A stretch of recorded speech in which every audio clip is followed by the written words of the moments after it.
बिछावना कोई नी आय रे हाय रे हाय रे हाय गावना कोई नी बिछावना कोई नी नाक से नथिया हटाई दियो रे का कोई अपना सोया के खेला रात पेनी में छेनी सटाई दियो रे रात पेनी में छेनी सटाई दियो रे सटाई दियो रे सटाई दियो रे गावना कोई नी बिछावना कोई नी नाक से नथिया हटाई दियो रे का कोई अपना सोया के खेला रात पेनी में छेनी सटाई दियो रे रात पेनी में छेनी सटाई दियो रे रात पेनी में छेनी सटाई दियो रे सटाई दियो रे Patel recording studio Kuchaypur DJ Brajesh सटाई दियो रे जुबना हमार ठोके कपार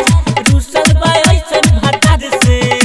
जवानी जियान सुखले बिहान होखता उनका विचार से सखी रे ताही रे मोयो जुबना हमार ठोके कपार रुसल बा ऐसन भातार से जवानी जियान सुखले बिहान होखता उनका विचार से आए है ओखर सुतावे मन ललचावे हाय रे हाय रे हाय रे हाय ओखर सुतावे मन ललचावे जगे पजा के भाटा काई दियो रे का कोई अपना सोया के खेला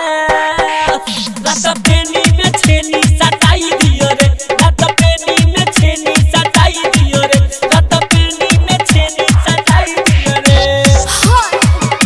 सटाई दियो रे सटाई दियो रे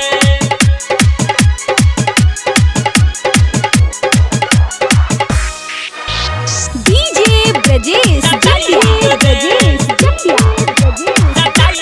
रे मोरत के सुख सजिया के भूख मीटे न रहिले छूछे ढोरी की ओरी देवेला छोरी बोला न कबहू पूछे रे मैया ताही रे दादा मोरत के सुख सजिया के भूख मिले न रहिले छूछे ढोरी के ओरी देवेला छोरी बोला न कबहू पूछे आए हाय शादी कोई नी कबहू न खैनी हाय रे हाय रे हाय रे हाय शादी कोई नी कबहू न खैनी होके जे चित पाला टाई दियो रे का कोई अपना सोया के खेला रात पेनी में छेनी